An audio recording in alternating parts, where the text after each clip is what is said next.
Приветствую, друзья! Продолжая сборку легкого танка Т-50 издательства «Картонная фабрика» в 25-м масштабе. В прошлой серии я установил катки на танк, а сегодня по плану сборка люков. Перед началом попрошу вас подписаться на мой канал, поставить лайк этому видео и, конечно же, написать какой-нибудь добрый, хороший комментарий. А мы начинаем. Приятного вам просмотра! Первым делом решил собрать люк моторного отсека. Крышку люка клею из двух деталей. Белые точки необходимо вырезать до склейки половинок.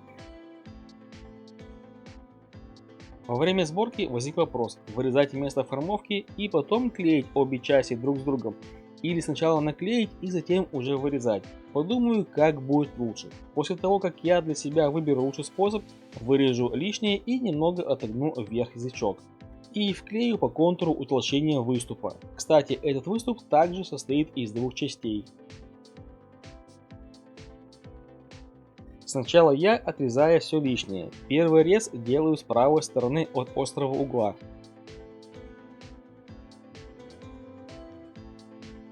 С противоположного края можно было бы отрезать симметрично, но тогда внутреннюю часть пришлось бы отрезать либо обратным резом, что не так удобно, либо с острого угла, что в свою очередь может привести к замятию острого кончика.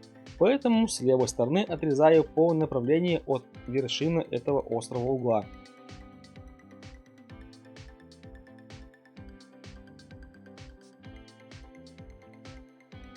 Теперь можно отрезать и с другой стороны. Тут тоже не так все просто. Нужно очень сильно прижимать линейку к детали, чтобы при отрезке не увело край. На камеру резать неудобно, поэтому позже покажу, что получится.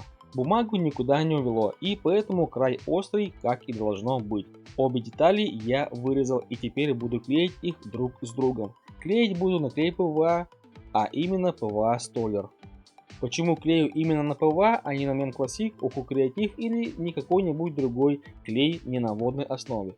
Да потому что в этом случае мне не особо страшно, если деталь немного пойдет пропеллером. Она все равно будет в будущем загибаться по форме, и в принципе корабление будет незаметно. Поэтому клею на ПВА и убираю все под пресс. Все-таки не особо хочется видеть очень уж жесткую кривизну у деталей. Пока дверь движка сохнет под прессом, начну собирать люк трансмиссионного отдела. Опять же беру две детали и соединяю их вместе. Перед этим не забыть бы вырезать отверстие под ручку. Кстати, для ручек нужно найти проволоку диаметром 0,8 мм. Два люка, две ручки. Итак, вырезаю отверстия и клею друг с другом. На внутренней стороне нужно будет наклеить утолщение, которое будет вставляться в отверстие в корпусе. Постараюсь показать вам место, где будет это утолщение. Само это утолщение дано такой деталью. Просто мажу клеем и сгибаю пополам. Вот тут клей ПВА уже использовать не буду, так как он точно покроет деталь и она будет волной. А тут важна плоскость детали, поэтому для склеивания беру клей Момент Кристалл. Но использовать его рекомендую только в хорошо проветриваемых помещениях, так как у него уж очень резкий и неприятный запах. Люк трансмиссионного отдела отправляется к другому люку под пресс, а я перехожу к сборке ниш имитирующих радиаторов. Они находятся справа и слева от двигателя. Чтобы случайно не прорезать лишнее, в углах сделал небольшие отверстия при помощи иголки.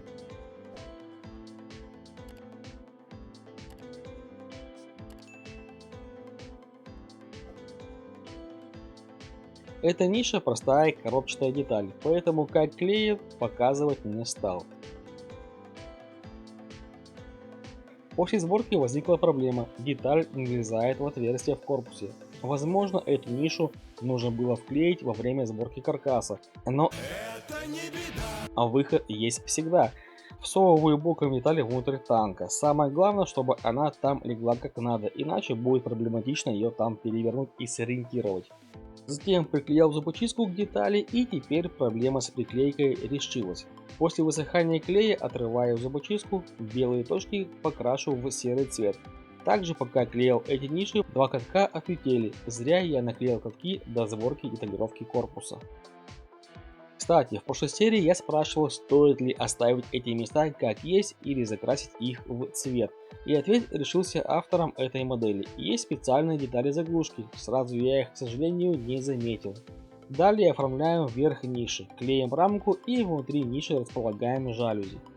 Чтобы наклеить рамку на корпус танка, нужно будет приложить некое усилие, а это может повлечь увеличение жертв среди катков. Поэтому под нишей нужно положить что-нибудь.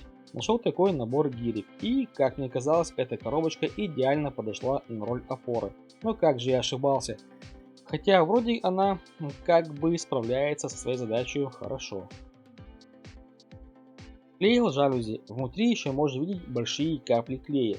Жалюзи нужны для регулирования притока воздуха к радиаторам, а также для предотвращения попадания грязи и воды при полном их закрытии. Как итог работы, минус еще один каток.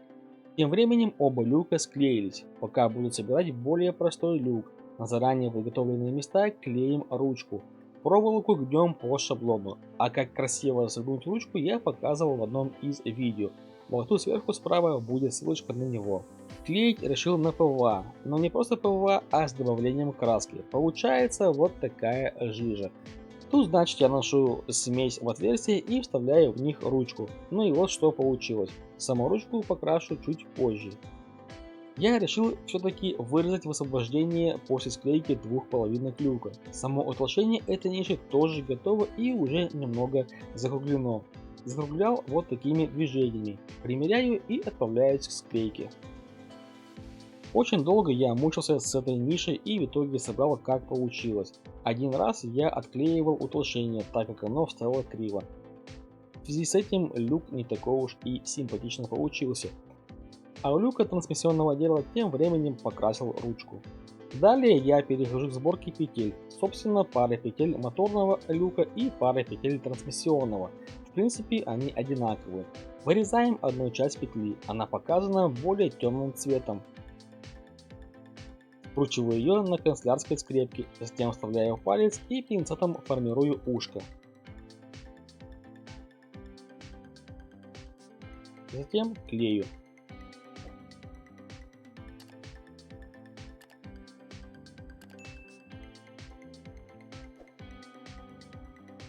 Ответную часть клею точно так же. Теперь аккуратно вставляю палец и проверяю работоспособность петли. Далее на петли и на маленькие лючки клею имитацию головок болтов. На основные люки также клеятся головки болтов, но они чуть больше по размеру.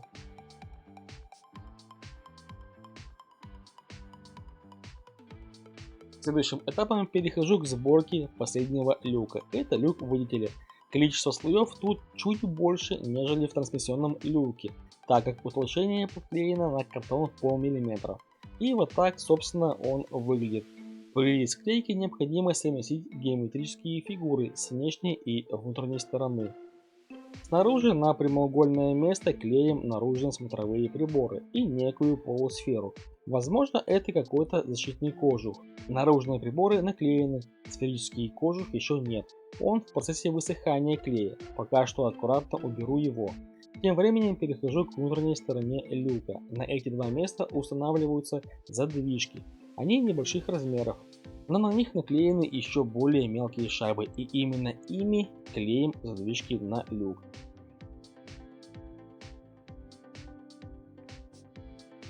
На прямоугольник клею внутреннюю часть приборов наблюдения. Как собирал, показывал в одном из видео при сборке внутреннего оснащения танка.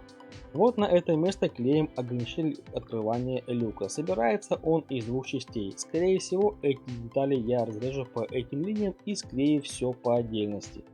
Часть люка собрана. Ограничитель дополнительно пропитал суперклеем по торцам.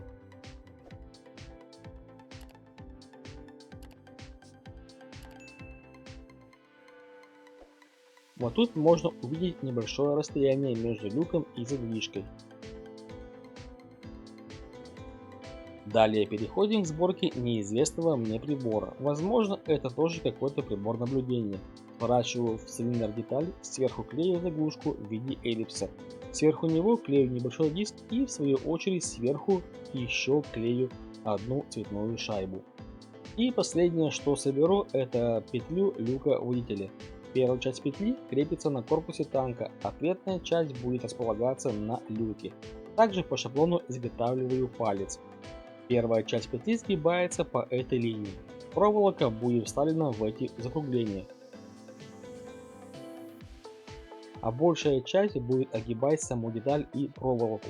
Ответная часть собирается примерно так же. В этом месте деталь сгибается, затем эту часть обворачиваем вокруг этой петельки. Первую часть петли я собрал. На видео не стал показывать, так как детали очень мелкие и попросту не будет видно, что я там делаю. Боковинки я отрезал и клеил их отдельно, затем пропитал их суперклеем и рассверлил отверстие под проволоку. Ответную часть петли также разделил на две отдельных детали. Это нижняя часть, а вот она будет здесь располагаться. Вторая часть будет сверху. Эти лепестки нужно будет обернуть вокруг боковинки. Сами детали разрезал так, чтобы рез был примерно под углом 45 градусов. А также для лучшего закругления удалил немного толщины у бумаги. Параллельно с этим скрутил втулку. Особо заморачиваться с поисками подходящего огрызка бумаги не стал и просто отрезал небольшой кусок от инструкции. Тут одинарный слой бумаги, пропитанный суперклеем. Трубку располагаю в это место и просто клею на нее выставку деталей. Этапы сборки решил показать в фото, так как на видео будет не совсем понятно, что я там делаю. Проверка работоспособности перед установкой люка. Ах да, чуть не забыл вклеить боковинки. Два люка разместил на танке. Теперь очередь за небольшими лючками. Один люк я случайно потерял, долго искал, но так и не нашел. Хотел уже изготавливать его из запаса цвета, но к моему счастью сын нашел люк буквально за считанные секунды. Лежал он прямо у меня под ногами. Люк выделили, как и другие люки, размещаю в нише, затем нанесу клей на петлю и фиксирую ее до полного высыхания. На этом все, сборка люков на сегодня закончена, а в следующей серии постараюсь закончить полностью сборку корпуса танка. Если вам понравилось видео, не забудьте оценить его сочным лайком, подписывайтесь на мои каналы на YouTube, Рутубе, ВК видео и Telegram. Все ссылочки будут в описании под этим видео, не забудьте про комментарии. Всем спасибо за просмотр и до новых встреч, всем пока!